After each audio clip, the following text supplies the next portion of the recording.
자, 제가 지난 시간에 그 질량 분석기를 시작을 했었잖아요. 그래서 제가 맨 처음 말씀드렸던 게 뭐였냐면, 질량 분석기는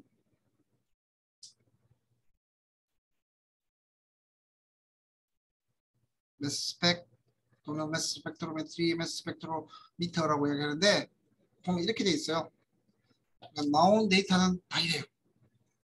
X축은 M/G, 그리고 Y축은 인텐시티인데, 이거는 이제 기계마다 다 달라요. 어떤 애들은 뭐 arbitrary intensity, 그냥 intensity라고 적혀 있는 또 있고, 근데 이 인텐시티는 우리가 정확한 물리량을 측정했다기보다는 그 디텍트를 통과하는, 디텍트에 도달하는 그 이온들을 전기적 신호를 증폭시켜서 만든 거라. 그래서 이제 얘들의 인텐시티는 약간 뭐라 그래야 되나, 정량성이 조금 떨어진다라고 말씀을 드릴 수가 있어요. 그래서 지금 Y 이렇게 되면 뭐 우리가 물질을 찍으면 이렇게 나오거나 이런 형태로 나오도록 하겠죠. 근데 이 질량 분석기의 가장 중요했던 게, 가장 큰 목적은, 첫 번째 목적은 MW를 측정하는 겁니다. MW를 측정하는데, 근데 우리가 나오는 리얼 데이터에는 MW가 아니라 이렇게 M/G의 형태로 나온다고 말씀을 드렸습니다. 차지 스테이트가 중요한 포인트가 될 거고, 그래서 뭐 차지 스테이트를 가지고 얘들의 픽이 1000이었다 라고 하면, 뭐 이게 차지 스테이트를 우리가 또 알 수가 있어요. 나중에 아이소토프라고 이야기할 텐데, 그걸 가지고 이렇게 M/G 측정하는 것은 어렵지 않습니다. 그러면 얘들 가지고 이제 M/G를 측정하게 되고 MW를 측정하게 되면, 이제 컴파운드를 아이디 한다든지, 뭐 단백질들을 아이디 한다든지, 이런 것들을 주로 많이 하고 있고요. 그리고 뭐 단백질 구조를 판단한다든지, 그리고 정량 분석도 어느 정도 가능합니다. 뭐 간단하게 말하면, 처음에는 이 어떤 물질에 뭐가 들어있는지를 알고자 하는 거죠.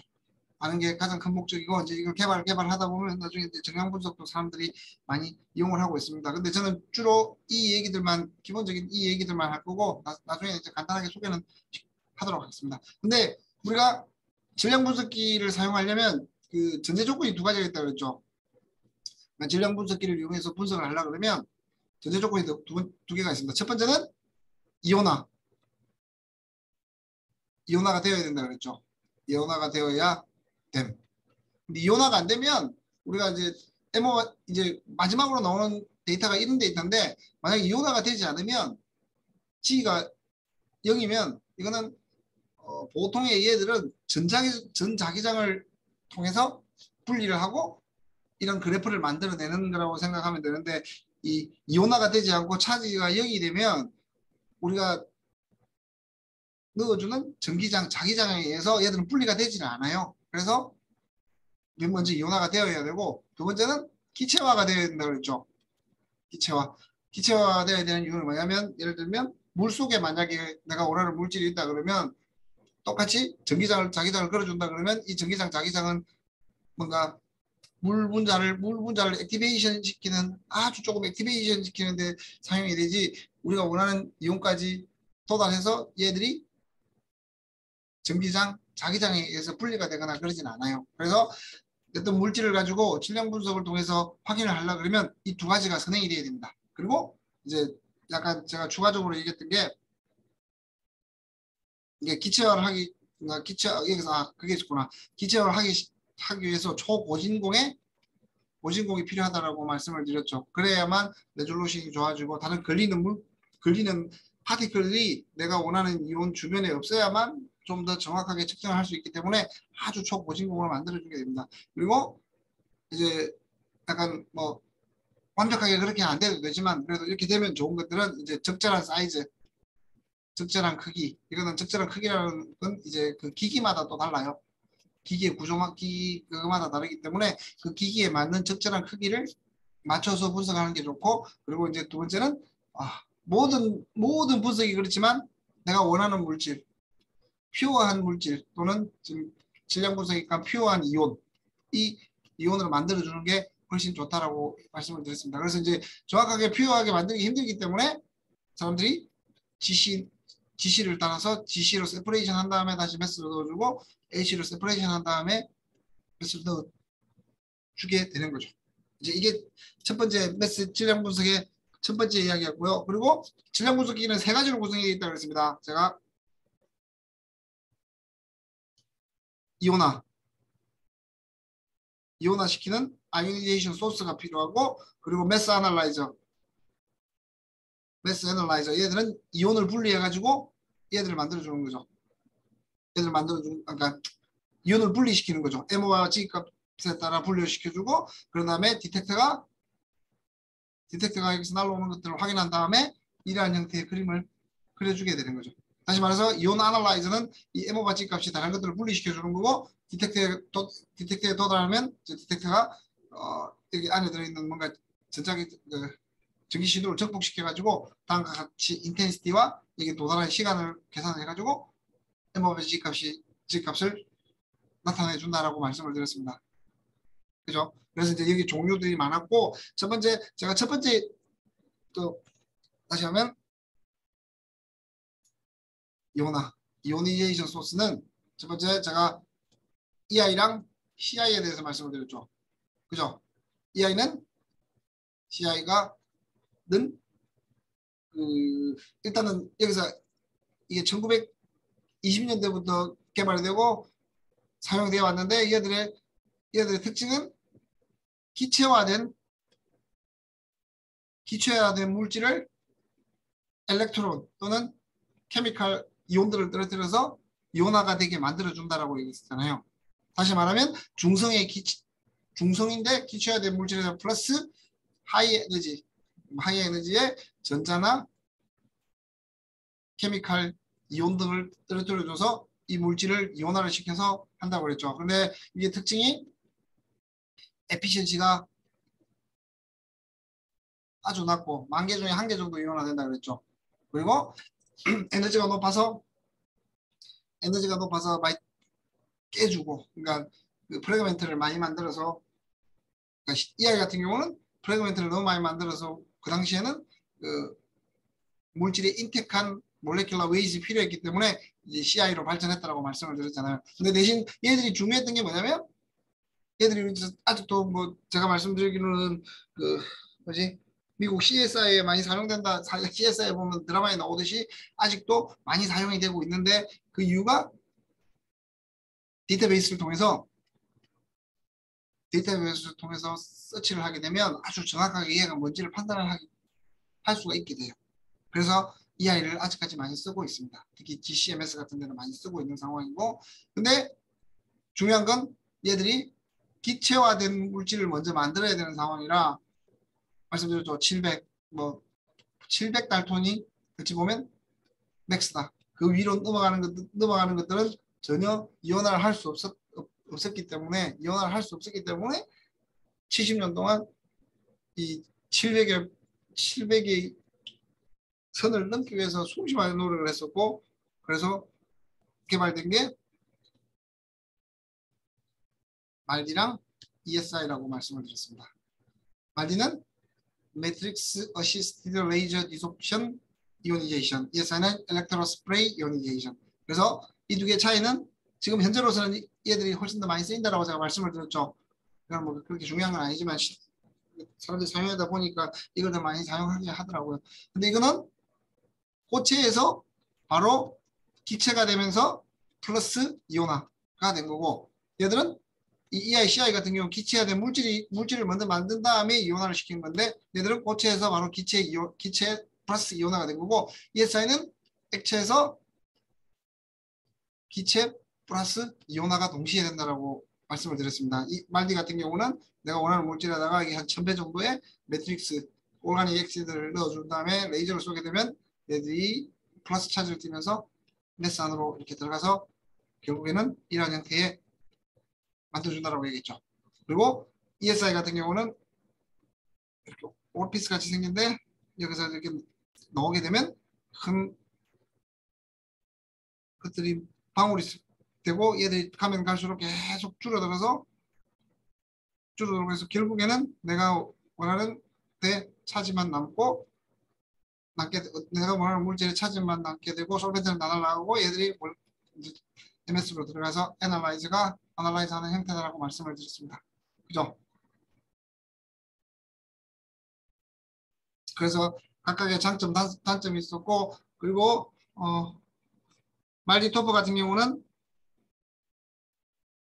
그냥 싱글 차지, 플러스 원 차지, 뭐 가끔씩 플러스 2, 플러스 3가 나오긴 하는데 그 싱글 차지가 메인이지만 ESI에서는 멀티플 차지, 뭐 항체 같은 경우는 뭐 플러스 72 차지, 뭐 73 차지도 나올 수가 있습니다. 그래서 얘들은 차지 스테이트가 많이 다른 형태고, 그리고 이야기했던 게 중에 하나가 뭐 여러 가지 특징들을 제가 이야기했습니다. 그 중에 특징 중에 가장 중요했던 게 솔트에 대한 영향 있었죠. 말디는 솔트에 잘 버티고 ES는 솔트의 지약이다. 그래서 애쉬를 사용한다. 애쉬를 붙여서 사용하는 경우다. 라고 말씀을 드렸고, 두 번째 여기서 가장 두 개 차이의 가장 큰 특징은 뭐 이거겠네요. 차지 스테이트가 있을 거고 솔트 톨러런스가 있을 거고 뭐 이 정도라고 생각을 하면 될 것 같습니다. 그리고 제가 ESI 같은 경우는 멀티플 차지가 있으니까 이거 계산하는 거 알려줬죠? 여기 수치 나오면 여기서 이 똑같은 동일 물질이라 그러면 그 물질의 MW가 얼마일까? 단백질의 몰레큘러 웨이트가 얼마일까라는 걸 계산하는 걸 알려드렸었습니다. 아마 이건 시험 문제 나온다고 얘기했고 숙제에도 나와 있으니까 여러분들 뭐 한번 풀어보세요. 그리고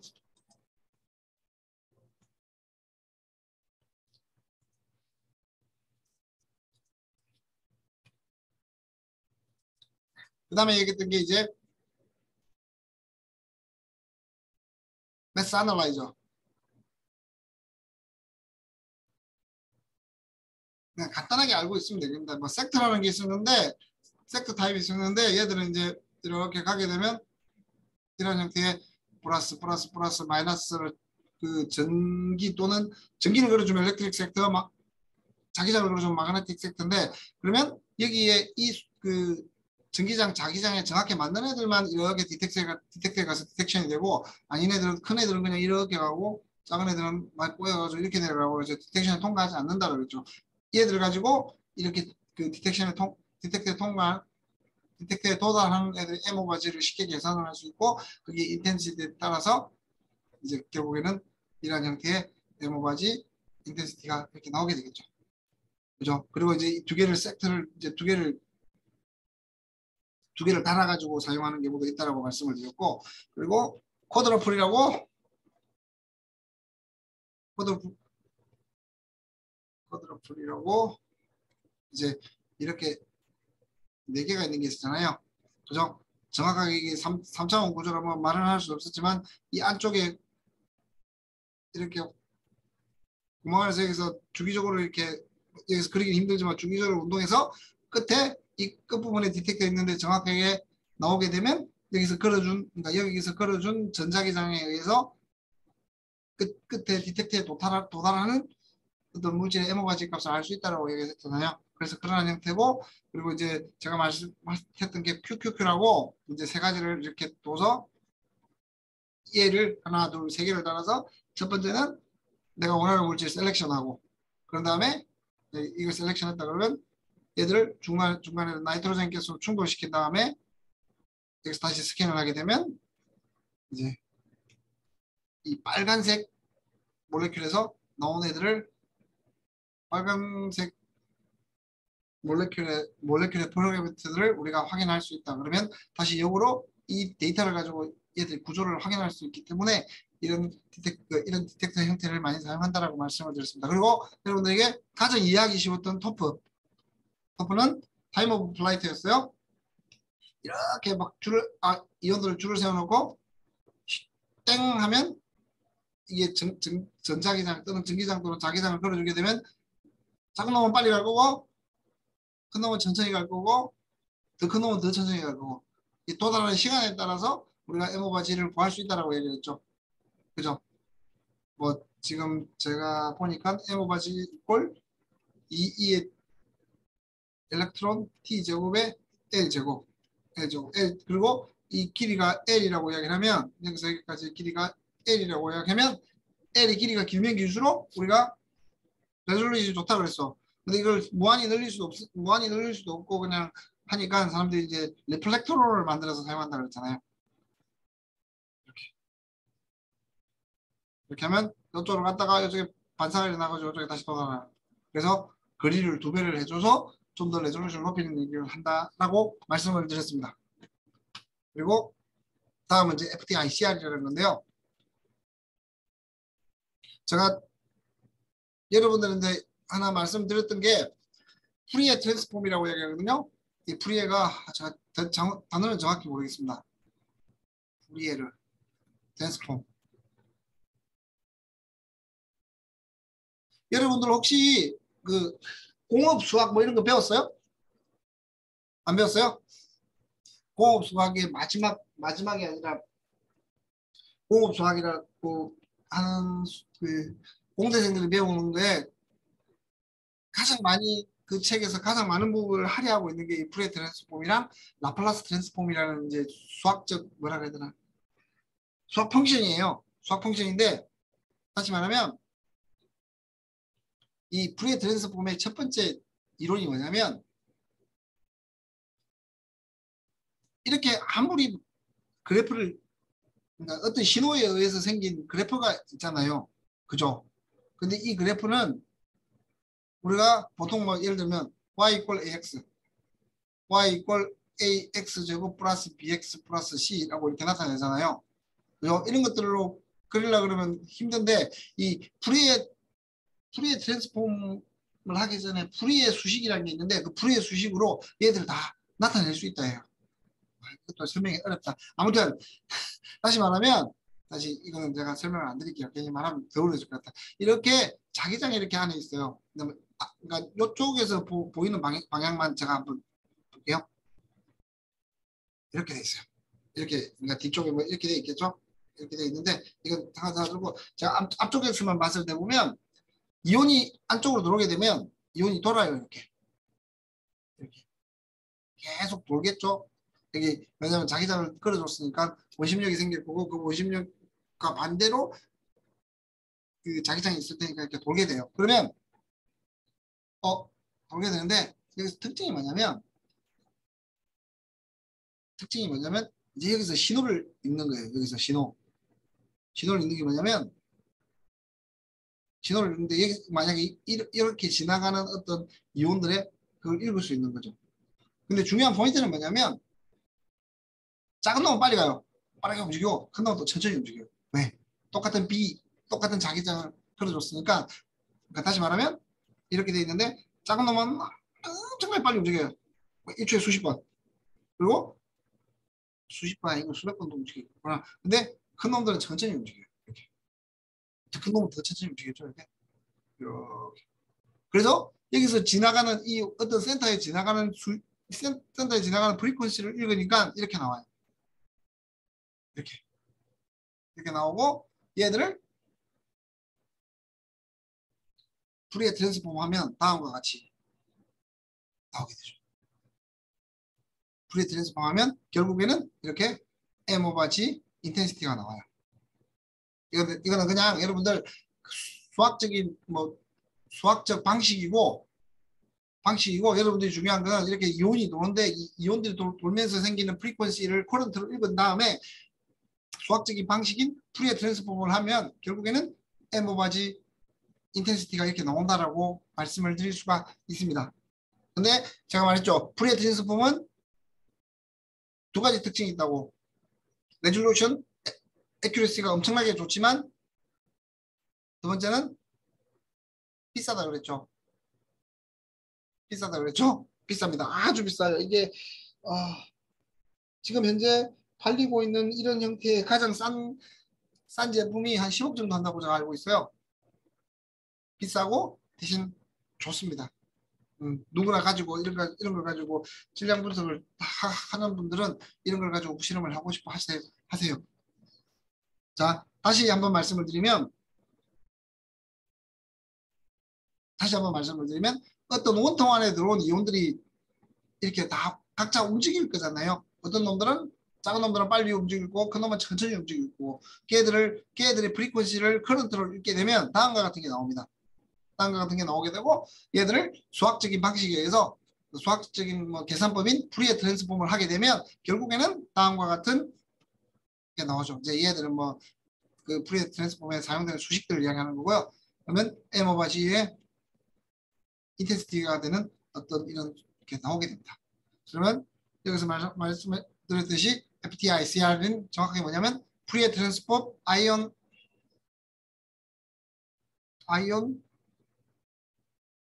싱클로트론 레조넌스인가 이 C를 제가 잘 모르겠네요. 지금 갑자기 생각이 안 나네요. 아무튼 나중에 사이클론이네요. 사이클론 레조넌스라고 해가지고 FTICR이라고 줄여서 부르는데 가장 레졸루션과 에큐러시가 좋고 그렇지만 가격이 비싸다는 단점. 그리고 또 하나의 단점은 뭐냐면 한 번에 읽어드리는 그 속도가 하나의 이런 데이터를 만들기 위해서는 여기서 그 텀이 길어요. 다른 거에 비해서. 그래서 뭐 아주 정확하게 측정을 할 수 있지만 턴마다 시간이 너무 길게 걸린다는 거죠. 그래서 뭐 똑같습니다. 똑같이 냈고 하이 레졸루션 그리고 스캔 타임. 그러니까 한 번에 읽어드린 이 데이터를 한 번에 제너레이션 하는데 시간이 좀 많이 걸린다는 의미인 거죠. 그리고 뭐 10킬로 달턴 아니에요. 이거 이상도 요새 많이 측정합니다. 제가 최근에 측정했을 때 뭐 200킬로 달턴까지 한번 측정을 한번 했었는데 데이터는 잘 안 나왔었는데 그래도 200킬로 달턴까지는 다 측정을 한다라고 말씀을 드릴 수 있습니다. 그래서 이제 FTICR이 너무 그 뭐라 그래야 되나 좋긴 한데 스캔 스피드 그러니까 한 번에 읽어드리는 게 너무 적으면 좀 뭐라 그래야 되나 시간이 많이 걸리고 하면 놓치는 게 너무 많을 거라고 생각을 해가지고 사람들이 얘들은 그래서 이 스캔 타임이 너무 길어서 LC하고 연결을 잘 하지 않습니다. 왜냐하면 LC 같은 경우는 계속적으로 똑같이 밀어내는 거잖아요. 어떤 몰레큘을 이렇게 조금씩 밀어내는 건데 그렇게 하다 보니까 얘들은 그러니까 뭐라 그래야 되나 빠르게 계속 포인트를 읽어내면 LC와 연결하기 좋은데 얘들은 한번 읽는 시간이 너무 길기 때문에 LC와 연결하지 않았습니다. 연결하기가 좀 쉽지가 않았어요. 그래서 이제 사람들이 또 개발했습니다. 이걸 비슷한 바탕으로 개발한 게 이제 오비트랩이라고 이야기하는 이런 형태인데요. 여기다가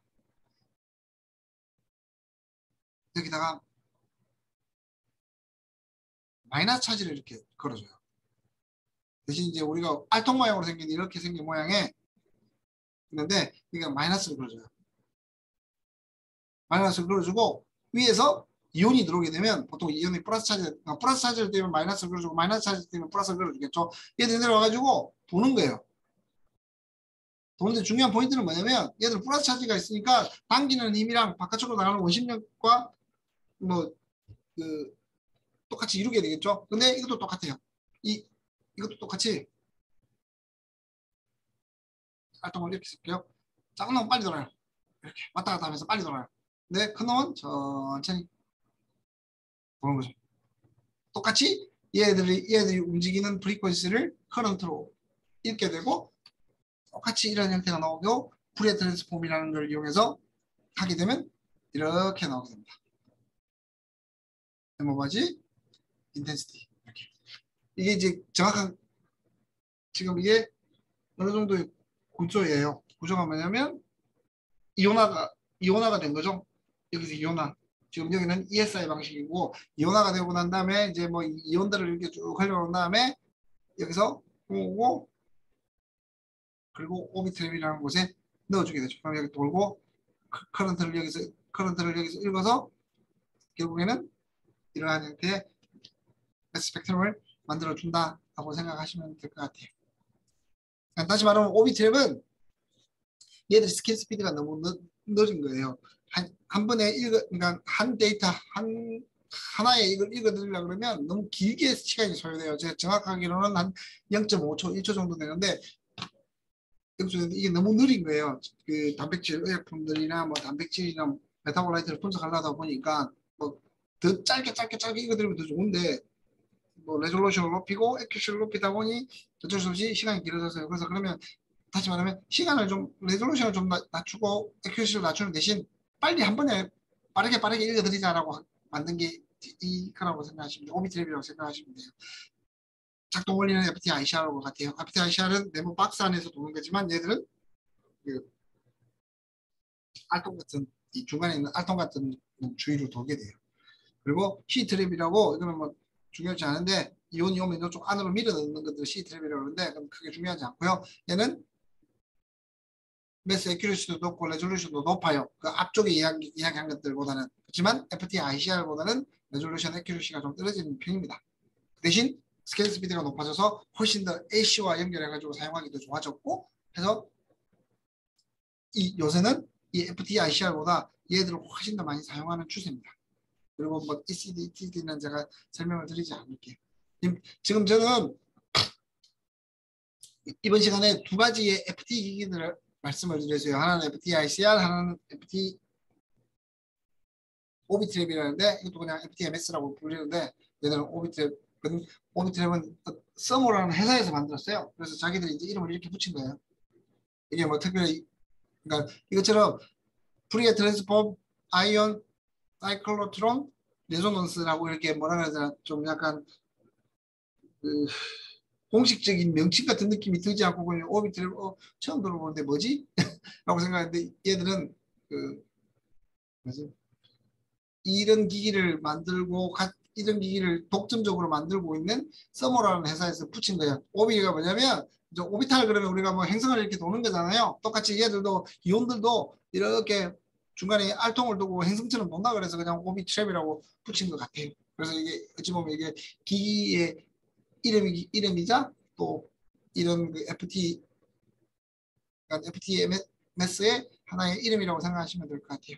서머라는 회사에서 붙인 겁니다. 두 가지를 말씀드렸습니다. FTICR 같은 경우는 가장 레졸루션도 좋고 액큐리시도 좋지만 스캔 스피드가 너무 느려서 한 번 읽어드리는데 시간이 너무 많이 걸려서 Ac랑 조금 연결하기 힘든 감이 있고 사람들이 생각해보니 이 스캔 스피드를 좀 높이고 액큐러시랑 레졸루션을 좀 들이대게 되면 훨씬 더 낫겠다고 생각해서 이제 이런 것들을 이 오비트랩이라는 걸 개발하게 된 거죠.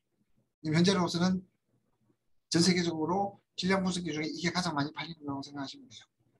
가장 많이 팔린다고 생각하시면 돼요. 가격이에요. 대수로는 안 그럴 텐데 가격적인 왜냐면 얘들 가격이 비싸거든요. 가격이 한 5, 6 하는 거고 얘들은 싸요. 얘들에 비해서는 싸요. 그래서 아마 가격적인 측면에서 제 생각인데 정확한 통계는 아닙니다. 아주 많이 팔리고 있는 거라고 생각하시면 돼요. 그리고 네 됐습니다. 그러면 자 우리가 제가 지금까지 또 매스 아날라이저를 이야기하면서 여러 가지를 이야기했잖아요. 레졸루션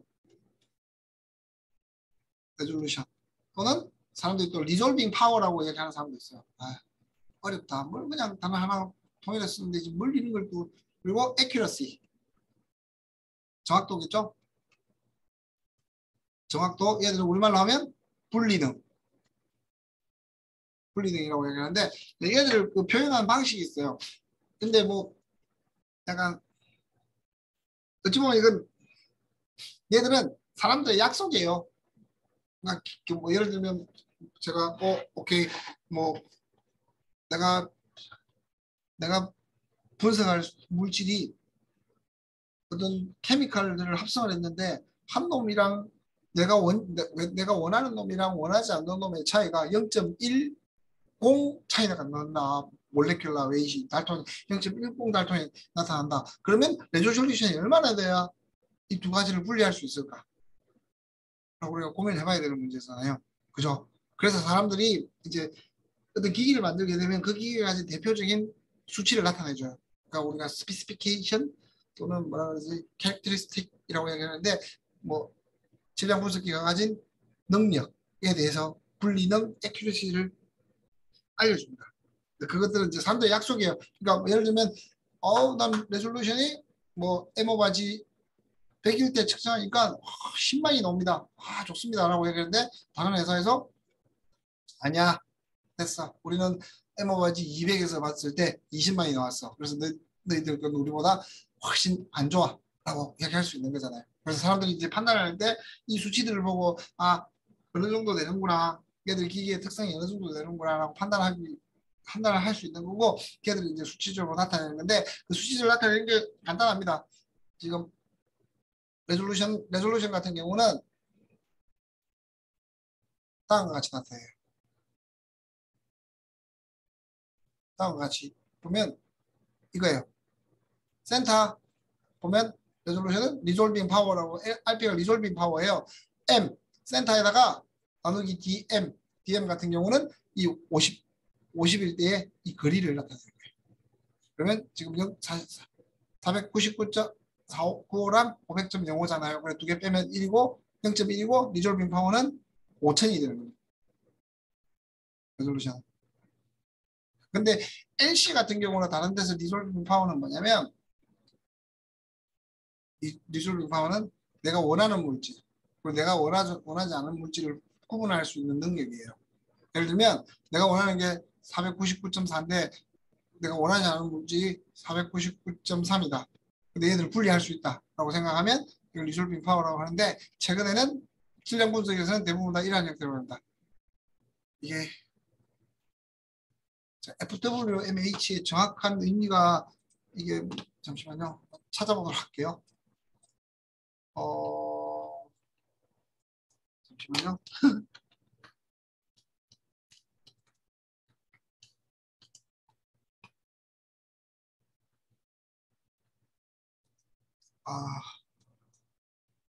full width at the half maximum이네요. 그러니까 full width 그 토탈 거리에 그러니까 50%가 되는데 토탈 거리라고 생각하시면 돼요.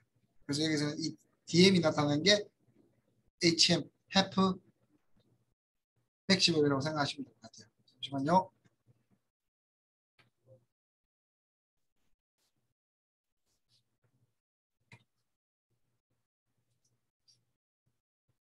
여기서 보시면 레졸루션은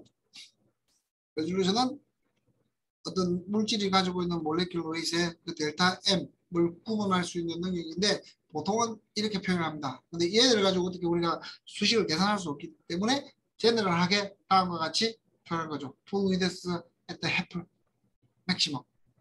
라고 이제 다시 말하면 50%일 때 어떤 피키가 있으면 50%일 때 50%일 때 풀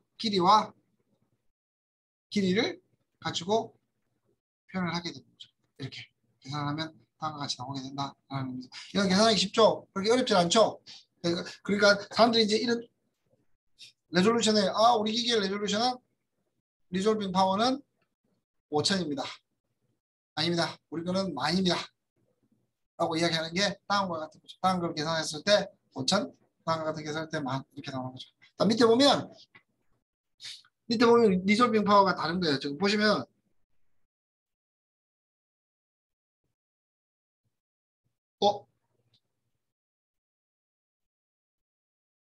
간단하게 생각해 봤을 때 리졸빙 파워가 높다는 얘기는 픽과 픽 사이를 잘 구분해 준다는 의미로 받아들이는 거잖아요. 그죠? 간단하게 말하면 리졸빙 파워 레졸루션은 픽과 픽 사이를 잘 구분하게끔 얼마나 구분하는 거고 리졸빙 파워가 높고 레졸루션이 높다는 얘기는 두 픽 사이를 잘 구분할 수 있다고 말씀을 드릴 수 있어요. 근데 봅시다. 여기는 리졸빙 파워가 5800입니다. 5800 적어볼게요. 5800 여기는 6400 그리고 7000이에요.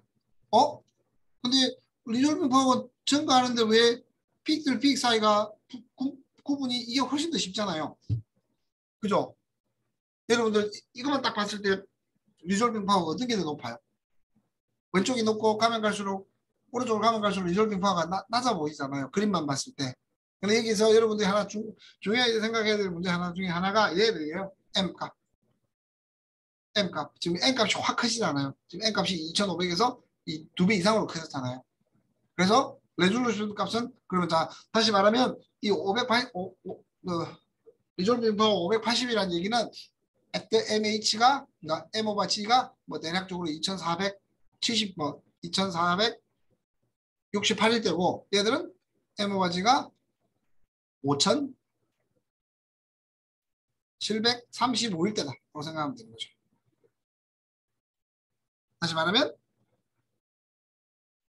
다시 말씀드리면 리졸빙 파워의 수치는 가장 근본적으로 그걸 측정하는 몰레큘러 웨이트에 디펜던트하다라는 의미입니다. 그래서 보통에 보면 그 몰레큘러 웨이트 커지면 커질수록 리졸빙 파워가 떨어져요. 모든 기기들이 다. 뭐 질량 분석기뿐만 아니라 모든 기기들이 다 그렇다라고 생각하시면 될 것 같아요. 그래서 여기서 이제 제가 설명한 거예요. 리졸빙 파워는 계속 증가하는데 그림상으로는 리졸빙 파워가 더 그러니까 레졸루션이 계속 떨어지는 것 같은데 수치는 계속 높아졌어요. 레졸루션 수치. 그 이유는 측정하는 데에 측정하는 놈의 몰레큘러 웨이트도 영향을 많이 주기 때문에 다음과 같은 일이 일어난다라고 말씀을 드릴 수가 있습니다. 자, 그리고 이제 질량 분석할 때도 중요한 게 하나가 액큐러시예요. 액큐러시. 자, 내가 측정하고자 하는 물질이 400.0000인데 제가 측정을 해보니 400.0020이 나왔어요. 측정을 해보니. 그러면 액큐러시를 다음과 같이 계산을 합니다. 에라는 400이잖아요. 원래 보통 어떻게 계산하냐면 이론값, 액큐러시 이론값 분의 가로 열고 이론값 아니 가로 열고 아니고 절대치 이론값 마이너스 측정치를 하면 돼요. 그러면 이론값이 400이었죠. 측정치의 차이는 얼마였어요? 0.002죠. 이걸 계산을 하면 지금 5 곱하기 10의 6승이 나옵니다. 그래서 보통 10의 6승이 있으면 우리가 ppm으로 나타내잖아요. ppm 10의 9승이면 ppm ppb로 나타내고 그래서 보통의 경우 여기서 그 레졸루션 그 액큐러시를 재고나면 보통 한 10의 6승에서 10의 9승 뭐 심한 거는 10의 9승을 넘긴 하지만 이 사이가 나타나요. 그래서 보통 우리가 ppm 또는 ppb로 표현을 합니다. 이거 ppm은 우리가 농도잖아요. 보통은 그죠? ppm은 농도를 나타내는 거잖아요. 그러니까 예를 들면 1000개 하나 둘셋넷 10의 6승에 하나 둘셋넷 다섯 6개 100만 개의 몰레큘 중에 하나가 내가 원하는 물질 하나가 있던가 100만 개의 물 분자에 내가 원하는 물질이 하나 들어있으면 이걸 1ppm이라고 이야기하잖아요. 그죠? 맞죠? 100만 개의 물질 중에 그 중에 그 99만 9,999개는 물 분자고 내가 원하는 물질 A라는 물질이 하나 들어있으면 A의 농도는 1ppm이라고 표현하잖아요. 그럼 이거 우리가 알고 있는 ppm이랑 좀 다르죠. 그죠? 사람들이 그냥 ppm으로 씁시다라고 약속해 놓은 거예요. 액큐러시는 어떻게 표현하나? 그러면 5 곱하기 10의 6승의 액큐러시는 5ppm입니다. 라고 하면서 사람들이 5 곱하기 10의 6승이니까 뭐 대충 좋은 건가? 뭐 생각하는 그런 형태로 생각합니다. 보통 우리가 원래 사용하는 ppm하고는 개념이 다른 거예요. 그냥 사람들이 이렇게 ppm에다 씁시다라고 약속을 해놓은 거예요. 그래서 나 떼고 똑같이 이제 한번 보면 다음과 같이 또 그걸 나타내기도 합니다. 그러니까 아니구나. 자, 이 그림을 봤을 때 레졸루션 같은 경우는 다음과 같게 되겠죠. 이건 뭐 앞에 넣은 거 계산이 연구고 그리고 다시 말하면 이것도 액큐러시도 몰레큘러 웨이트가 커지면 커질수록 액큐러시도 떨어져요. 이건 어쩔 수 없어요. 근데 또 기계마다 또 다른 게 뭐냐면 어떤 기계는 액큐러시가 몰레큘러 웨이트 이쪽으로 가면 갈수록 몰레큘러 웨이트 M어가지고 이쪽을 인텐시티가 아니라 액큐러시라고 생각해 봅시다. 어떤 물질들은 이래요. 이렇게 평평하게 가요. 뭐 MOYG가 증가하면 액큐러시가 떨어지는 건 어찌 보면 당연한데 뭐 이렇게 가는데 이렇게 뭐라 해야 되나 완만하게 되는데 어떤 놈들 이래요. 확 떨어져요. 그래서 이건 기계의 특징마다 다른 거고 말씀을 드리면 큐토프라는 제품은 큐토프라는 애들은 이제 약간 완만한 형태고 오비트랩 FTICR 같은 경우는 이래요. 그러니까 슬로프가 이게 완만 얘들은 스티플 그러니까 급하게 액큐러시가 떨어지게 돼요. 이거는 경험인데요. 저는 당연히 레졸루션이 수치적으로 나타나는 FT들의 액큐러시가 훨씬 좋고 레졸루션도 훨씬 좋기 때문에 150km 달턴인 항체를 측정하는데 얘들이 더 유용할 줄 알고 엄청나게 유용할 거라고 생각을 했었어요. 얘들이 훨씬 더 측정하기 좋겠지라고 생각을 했는데 측정해보니까 얘들이 더 좋아요. 그래서 왜 이러지 한참을 고민하고 아무도 이야기 안 해주던 걸 찾아보니까 얘들이더라고요. 그래서 처음에는 뭐 수치로 나타나는 건 만약에 FT 오비텔 같은 경우는 이거 막 20만 그래요. 20만 그런데 그러니까 20만이라고 그런 20만 원 포인트인데 그때는 M 오버지가 한 200 정도일 때가 20만이에요. 근데 급하게 들어가 150km 달쯤 되면 뭐 2천, 3천밖에 안 돼요. 근데 큐토프는 뭐 5만에서 시작해서 천천히 내려와요. 그래서 결국에 150km 달쯤 측정할 때는 큐토프가 더 좋았다라는 거죠. 근데 또 이제 이런 문제 때문에 얘들도 뭔가 새로운 툴을 개발하고 새로운 것들을 해가지고 뭐 정확도를 지금 높이 놓은 상황인데 제가 주로 사용하던 시절을 이렇게 액큐러시가 기계마다 많이 달랐고 저도 이제 몰레큘러 웨이트 증가하면 떨어지긴 하지만 그게 슬로프도 많이 달랐다라고 말씀을 드릴 수가 있습니다. 자, 다음 보시면 리졸빙 파워, 리졸루션은 같죠. 그리고 액큐러시. 여기 나온 건 여기 나온 것들은 보통의 경우 아주 뭐 한 200 또는 M 오버지 200 또는 400이 돼요. 근데 나중에 더 커지게 되면 얘들이 더 좋아져요. 뭐 이건 나중에 할 거고 그리고 이제 우리가 기기적인 특성상 뭔가 계속적으로 왔다 갔다 할 수가 있어요. 그죠? 그래서 우리 캘리브레이션 같은 걸 해줘요. 근데 예를 들면 여러분들이 오늘 오늘 얘들을 측정하잖아요. 그럼 이렇게 나왔어요. 5ppm. 근데 그 다음날 측정해 보니까 8ppm 나와요. 그 다음날 측정해 보니까 한 25ppm. 그 다음날 측정해 보니까 50ppm이에요. 만약에 얘들을 가지고 측정했다 그러면 제너럴한 매스 에큐리시를 벗어난 상황이잖아요. 그럼 다시 보정을 해줘야 돼요. 보정을 해줘야 돼요. 보정을 해준다는 말이 무슨 말이냐면 기계 장치 안에서의 뭔가 문제는 아니죠. 뭐 온도에 따라서 그 맞춰주는 온도에 따라서 아니면 기계적인 시그널에 따라서 뭔가 우리가 생각할 수 없는 그 오차를 생각할 수 없는 그런 것들이 생기는데 그래서 이제 사람들이 실험할 때 정확하게 질량이 알려진 얘들 있잖아요. 얘들을 이용해서 이렇게 넣어주게 돼요. 넣어줘가지고 그 값들을 보정해주는 것들을 항상 많이 해요. 제가 사용해봤던 것들은 뭐 FT 오비트랙 같은 경우는 실험 시작하기 전에 그날 실험 시작하기 전에 한번 하라고 했는데 저희들은 뭐 일주일 동안 한 달 만에 한 번씩 했었는데 자주 해주면 자주 해주면 좋아요. 근데 내가 중요한 실험이다라고 이야기하면 보통 얘들을 가지고 넣어서 한번 캘리브레이션 해주고 난 다음에 저희 실험을 진행을 했어요. 이 말이 무슨 말이냐면 기계가 가장 액큐러시가 높고 정확한 상태를 만들어준다는 얘기예요. 계속적으로 뭔가 변하긴 하지만 지금 사용하기 전에 내가 가진 기계의 액큐러시를 가장 높여주고 그리고 레졸루션을 좋게 만들어주는 방법이 캘리브레이션 솔루션을 통해서 캘리브레이션을 하는 건데 이것들은 뭐 기계 회사마다 딱 물품들이 다 다르고 뭐 이렇게 캘리브레이션 하는 방법도 기계 회사들마다 다 다른 방식으로 진행을 합니다. 근데 중요한 거는 요새는 얘들을 넣어주고 클릭 하나 하면 컴퓨터들이 알아서 더더더 맞춰줘요. 캘리브레이션 해줘요. 그래서 뭐 여러분들이 데이터를 보고 수치를 고치고 그럴 필요가 없어요. 그냥 이 솔루션을 질량 분석기 안에 넣어주면서 이렇게 나오게 되면 오케이 캘리브레이션 클릭하면 알아서 맞춰주고 끝에 success 줘요. 그러면 본인 실험을 시작하면 됩니다. 캘리브레이션 솔루션이 캘리브레이션이 뭔지는 아시겠죠? 액큐러시와 레졸루션을 가장 좋은 상태로 만들어주는 거예요. 내가 가진 기기가 오늘 날씨도 다르고 오늘 습도도 다르고 뭐 누가 뭘 우리가 알 수 없는 것들에 의해서 이 액큐러시가 계속 바뀔 수가 있잖아요. 그걸 이제 보정해 준다라고 생각하시면 될 것 같아요. 그리고 자, 우리가 또 하나 생각해야 될 게 뭐냐면 여러분들 H, D, T라고 그러죠. 하이드로젠, 리튬, 이거 뭐 T는 뭐라 그러죠? 삼중수소를 뭐라 그러죠? 영어로 하여튼 삼중수소 이렇게 세 가지 종류가 있습니다. 그 비율이 대략적으로 이렇게 되겠죠. 탄소, 12탄소, 13탄소 주로 있고 옥시전 같은 경우는 16옥시전, 18개 옥시전.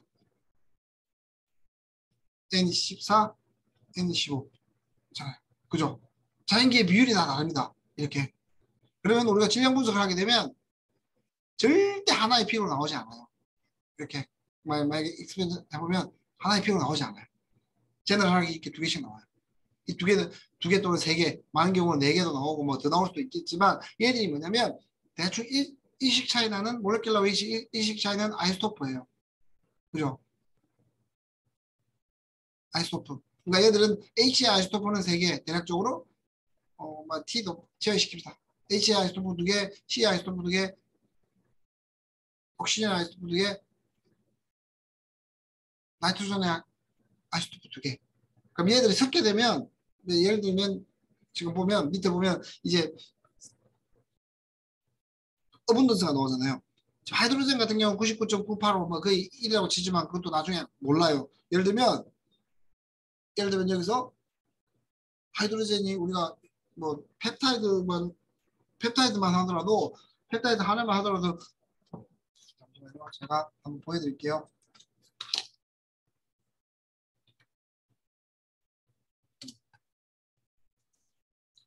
이제 한번 보여드릴게요. 제가 예를 들면 여러분들한테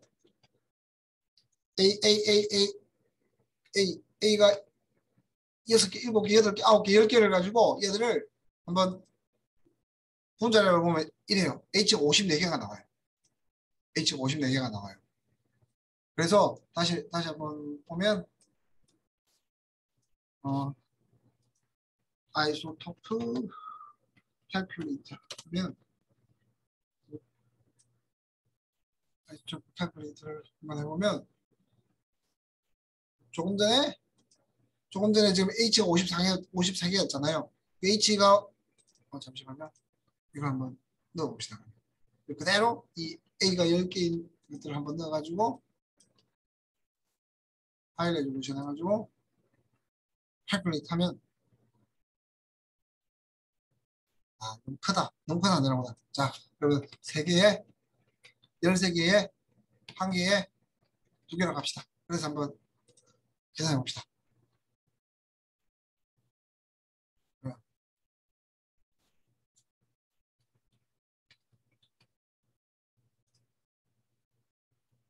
이렇게 나와요. 자, 95.094664가 100이라 그러면 이제 이 100의 비율로 이렇게 나타나는 거예요. 그죠? 이렇게 해서 그럼 다시 한번 해봅시다. 다시 조금 전에처럼 13개, 33개, 4개, 3개, 5개 이렇게 한번 해봅시다. 그래서 보니까 이렇게 나와요. 계속 그 뒤쪽에 있는 애들이 커져가죠. 그죠? 아이소토프들이. 그렇잖아요. 그 말은 몰레큘라의 분자식이 커지면 커질수록 다음에 두 번째 있는 애들이 계속 커지게 된다는 거죠.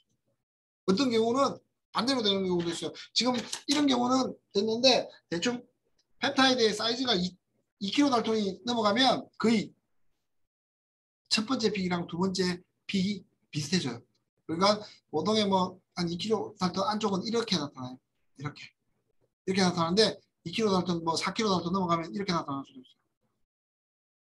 이렇게. 아이소토프의 영향이에요. 지금 하나 있을 때는 그 양이 미미하지만 그 하나 있을 때는 그 양이 미미해요. 미미하지만 10개, 20개 가면 갈수록 그 두 번째, 세 번째 있는 애들이 더 어분던스가 많아질 수 있다는 거죠. 전체를 봤을 때는 확률적으로 계산해 봤을 때 확률적으로 뭐 예를 들면 확률적으로 하이드로젠 비율이 어떻게 되고 카본은 어떻게 되지만 이게 커지면 커질수록 모아서 하나의 아이소토프 그 분자식이 커지면 커질수록 얘들의 사이즈는 더 커지는 거죠. 그 아이소토프 얘들이 더 있을 확률이 더 높아지게 되는 거죠. 그래서 전체적인 몰레큘러 웨이트를 구해보면 이렇게 증가하게 된다는 말씀입니다. 그리고 이제 지금은 없는데 이거는 그냥 우리가 그 뭐라 죠 유효화물들인데 가장 우리가 이걸 가지고 드라마틱하게 많이 하는 게 CL이에요. CL 같은 경우는 한 3분의 1이 돼요. 35랑 37이. 그래서 CL 같은 경우는 이 모양만 보면 질량 분석이 이 모양 보면 얘가 붙어 있겠구나 안 붙어 있겠구나 쉽게 계산이 가능해요.